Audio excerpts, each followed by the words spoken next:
Welcome to Jackson Lewis's podcast, We Get Work. Focused solely on workplace issues everywhere and under any circumstances, it is our job to help employers develop proactive strategies, strong policies, and business-oriented solutions to cultivate a workforce that is engaged, stable, and diverse. Our podcast identifies the issues dominating the workplace and its continuing evolution and helps answer the question on every employer's mind: how will my business be impacted? The virtual workplace has blurred the line between our personal and professional spaces, but the behavior that constitutes harassment in the workplace remains the same. Comfortably sitting in our home office doesn't mean we're exempt from laws, regulations, and company policies that govern the employer-employee relationships.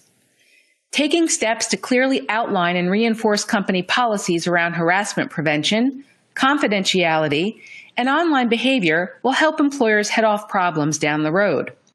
This episode of We Get Work explores positive virtual hygiene and offers tips to foster respectful work habits to maintain a harmonious workplace. Our hosts today are Felice, Ekelman, and Stephanie Peet, principals respectively in the New York City and Philadelphia offices of Jackson Lewis. Felice, in her second time up at the We Get Work podcast mic, has worked from her home in New York since the start of the pandemic and counseled clients on harassment issues in the remote workplace, hoping to help them avoid the old and new types of harassment litigation she typically defends on their behalf. Stephanie is currently working out of her home office near Philadelphia, also known as her kitchen table, and is likewise trying to help clients address or avoid the issues many employers are facing with remote employment, which, 8 months into the pandemic, are now far more complex than the question we were all asking ourselves in March, which was, where can I make room for my home office? Felice and Stephanie, the question on everyone's mind today is, how can creating and maintaining a harmonious remote workplace impact my business? Stephanie, the genesis of this conversation came from that highly publicized incident when Jeffrey Toobin was seen masturbating on a video conferencing platform.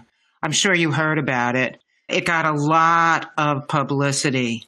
And according to the press, oh, you did hear it. Okay. And according to the press, he didn't deny engaging in the conduct. He just didn't think anyone could see him. So that resulted in a wide range of suspensions for him. And it got me thinking that the explosion in the reliance on video platforms to conduct business has triggered a host of new age employment issues. And there are lots of ways online that employees can be made to feel uncomfortable in the new remote video dependent workplace. And that's created new challenges for employers to monitor the workplace. It's also created challenges to ensure compliance with workplace protocols, not just issues about conduct, but also issues about confidentiality. So I thought we should talk about those today. And I think that maybe the issue we should start with is the harassment issue, since that's a lot sexier. Well, I love to talk about it. So, Felice, I'm going to be honest. My first reaction as an employment lawyer when we all went virtual, which started as 2 weeks, and now I'm sitting here at my makeshift desk 8 months later, was, boy, oh boy, employers have a lot to worry about in 2020. But one of the issues that they're not going to need to worry about is harassment in the workplace, right? We're all virtual. None of us are in the same room. We can't touch each other. We can't do anything that would be, quote unquote, harassment, right? And what we are learning, all of us, the employment lawyers and employers alike, is that that's just not true. That harassment can happen. Harassment is happening in this virtual world. It's just looking a little bit different. So the Jeffrey Toobin incident you described is a little bit on the extreme, but there are a lot of issues that we are seeing, and we predict a lot of the listeners are going to start seeing in the event that they haven't.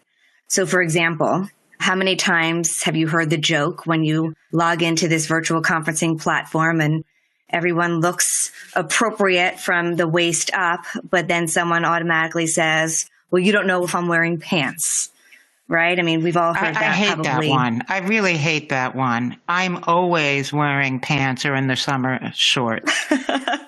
Just so you know. Well, thank you, Felice. It's good to know. But not everyone apparently is. And even if they are, they're certainly joking that they're not. Does that one comment, Felice, amount to harassment? Probably not. But there are, right. So there are those comments along with other stuff that are starting to give rise to harassment claims. So, for I think example, that there have been, for what I was going to say is, for example, there are a lot of situations where folks are commenting on what people look like and what their backgrounds are like, because we're seeing intimate photos of bedrooms, unmade beds, lingerie, and the like. And I'm sure you've been a party to some of those kinds of scenes in the backgrounds of video conferences that you've had. So we've gone from a real conference room, and now all of a sudden, when we're on these virtual conference rooms, I'm in people's bedrooms, right? There's nothing more personal than that. And behind my boss, and not really my boss, but in the hypothetical world, could be my boss's bed. And my boss's bed could be unmade. And on my boss's bed could be his undergarments. And that, coupled with the fact that he just told me he may not be wearing pants when we're having this conference call, and, he just commented on my attire. When you start adding these statements up and the conduct up, that's the alleged harassment that we're talking about. One of the things recently happened to me, and it's not in the employment world, but I'd be shocked if this hasn't yet happened for some of the folks listening. I was on a virtual conference platform with a court, and my adversary was on, as you know, and everyone probably knows at this point. You have your name appearing under your picture on these different platforms. My name, Stephanie Peet, was on the screen. I wasn't looking up at the time. Admittedly, I was looking down, preparing. And all of a sudden, the court clerk chimes in and says, "Excuse me, sir, but your screen name is very inappropriate. It's offensive. And if you don't change it, we're obviously canceling the call and going to discuss sanctions." I immediately look up to see what's happening. The person is no longer there. Then comes back, the name is changed. If you know me, you know I need to find out what happened. So I give him a call after the meeting and said, "What was the screen name?" Turns out that he believes his 16-year-old son thought it would be funny to go in and change his screen name. It was two names. I'm not going to curse for our listeners, but the first word was sexy and the second word rhymes with riches. Pretty funny to me, perhaps not to everyone. But again, when you take the screen name and then you couple that with yesterday, we just had a video conference and he was in his bedroom with the unmade bed, right, with the undergarments on the bed. And then you add that to the other comments he's made. These are the grounds for the harassment claims that we're talking about.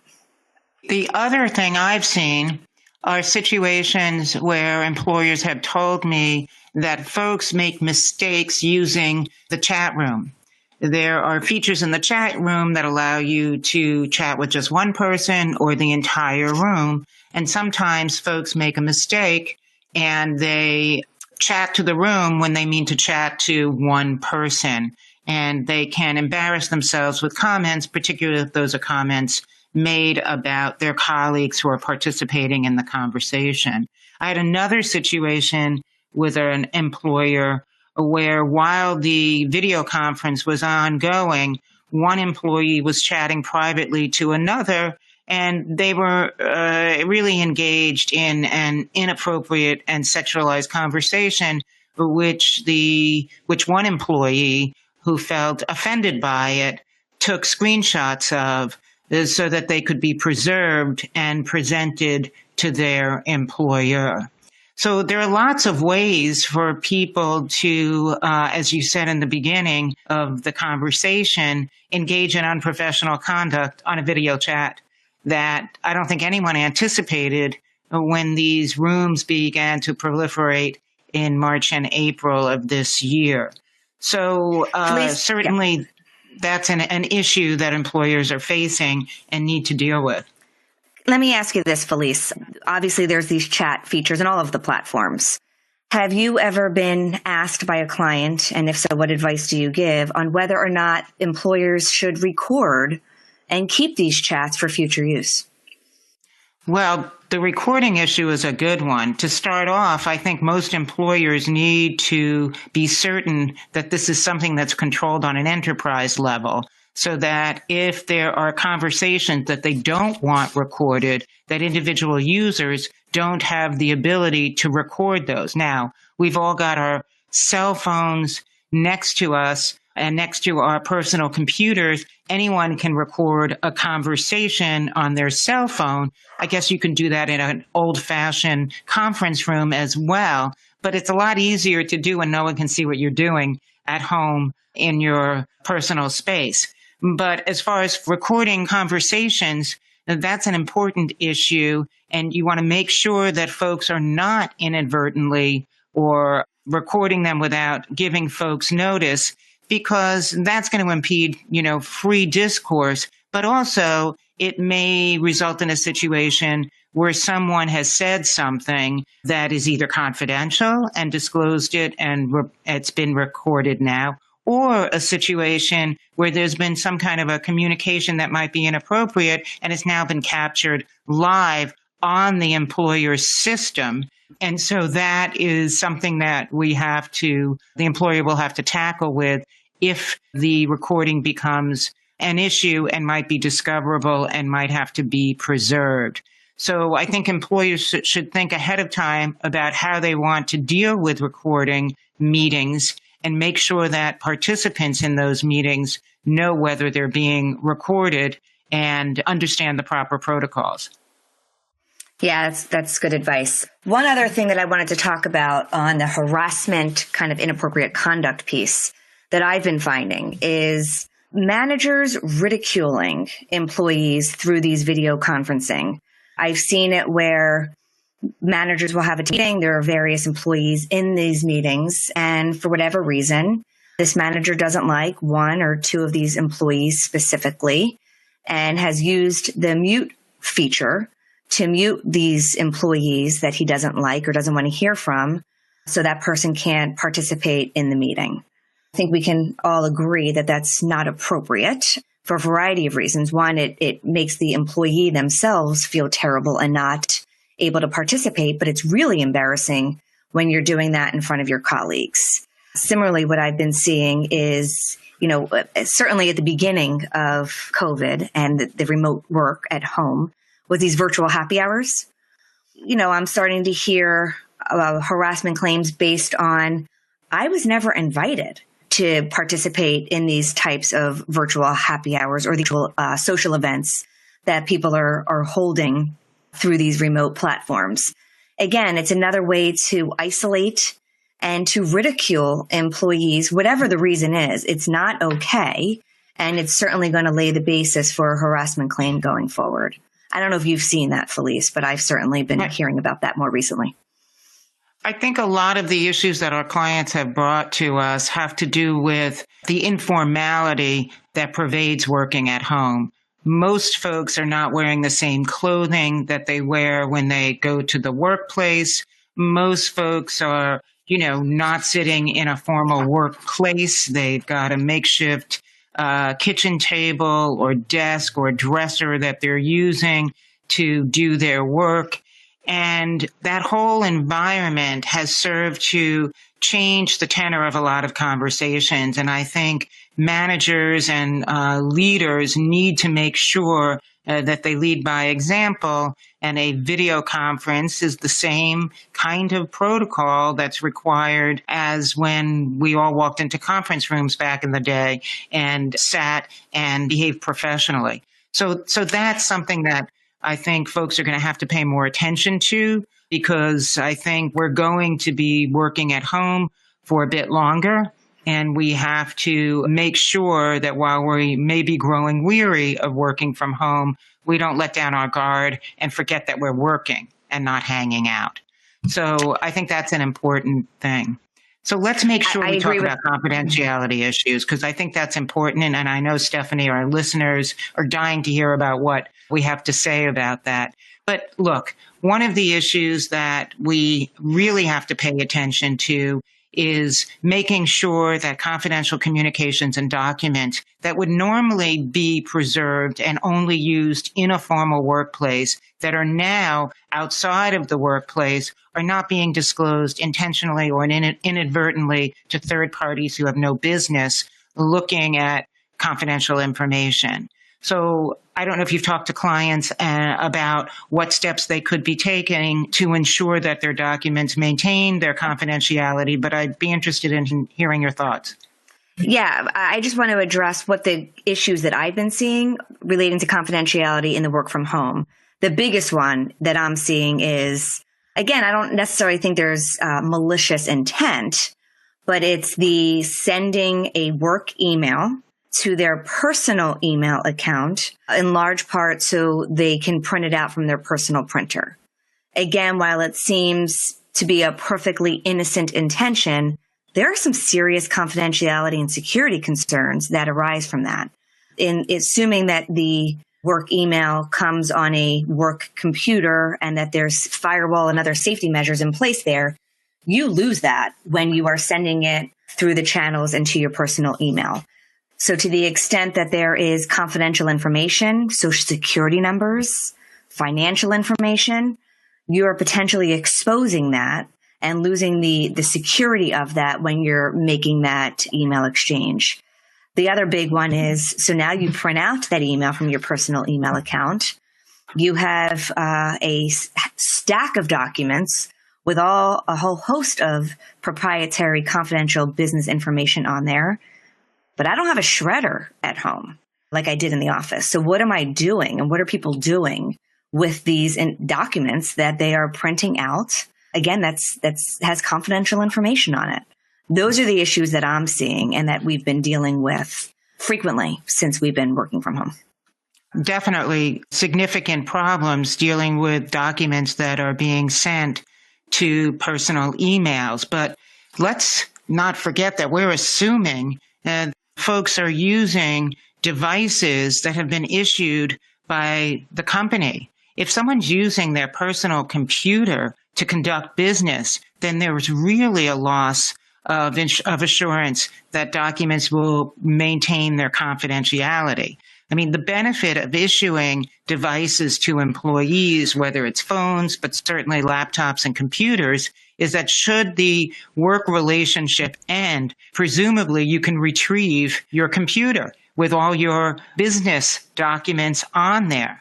If an employee has been using a personal computer to conduct business and is saving documents to a personal drive or the computer itself, the hard drive, then an employer who terminates an employee will not know whether they've really retrieved all of their documents, because it will be very difficult to ascertain what's been saved and what's been deleted. So I think that's an important first step. And I think this is a good time for employers to think about whether they should be issuing confidentiality agreements to their employees. I'm not talking about a policy and a handbook.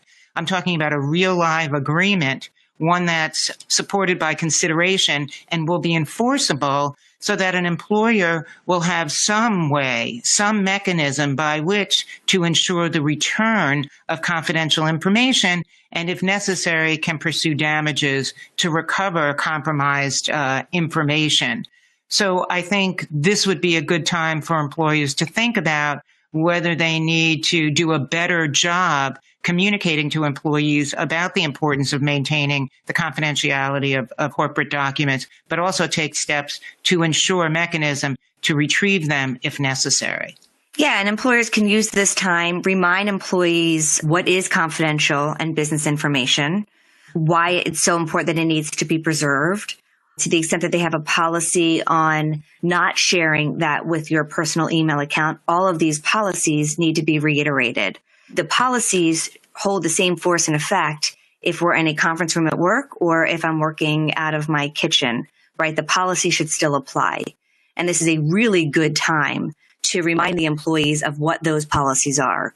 Perhaps tell employees that don't print anything at this moment unless you absolutely need to.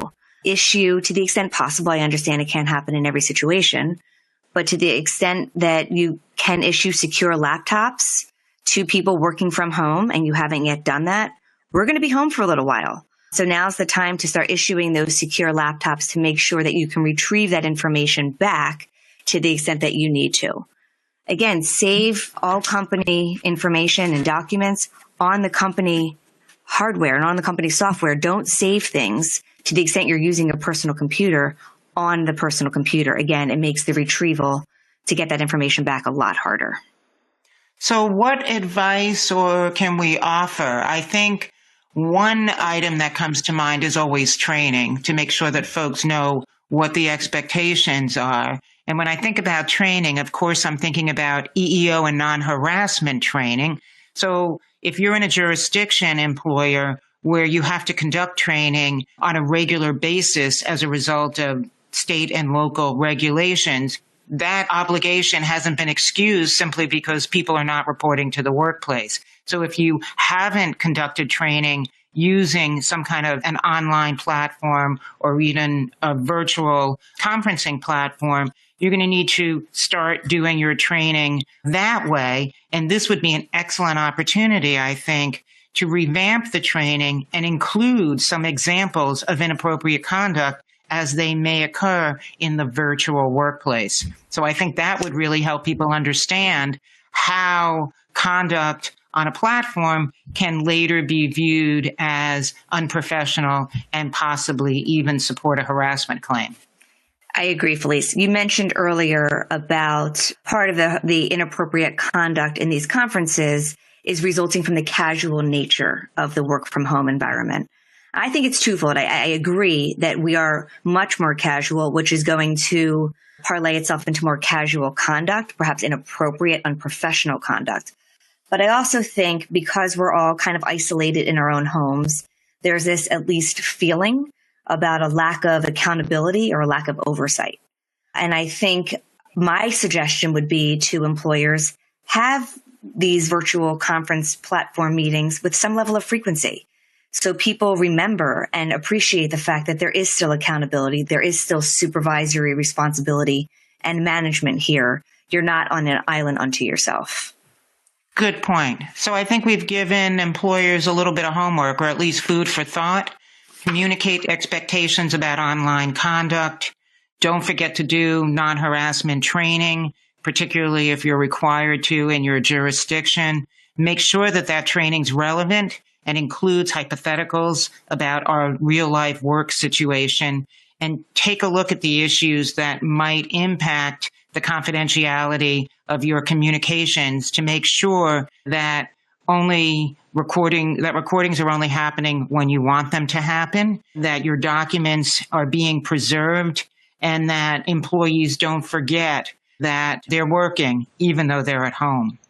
Yeah, I think the last point you made is the good point, which is, again, while the workplace looks different, we're still expected to do the same type of work, and we're expected to conduct ourselves in the same way as if we were in the real conference room in the real office space. So while everything looks different, our conduct, our behavior, and the expectations really should be the same. Thanks for talking, Stephanie. Felice, always a pleasure. Thank you. Thank you for joining us on We Get Work. Please tune in to our next program, where we will continue to tell you not only what's legal, but what is effective. For more information on today's topic, our presenters, and other Jackson Lewis resources, or to subscribe to our podcast, visit jacksonlewis.com. As a reminder, this material is provided for informational purposes only. It is not intended to constitute legal advice, nor does it create a client-lawyer relationship between Jackson Lewis and any recipient.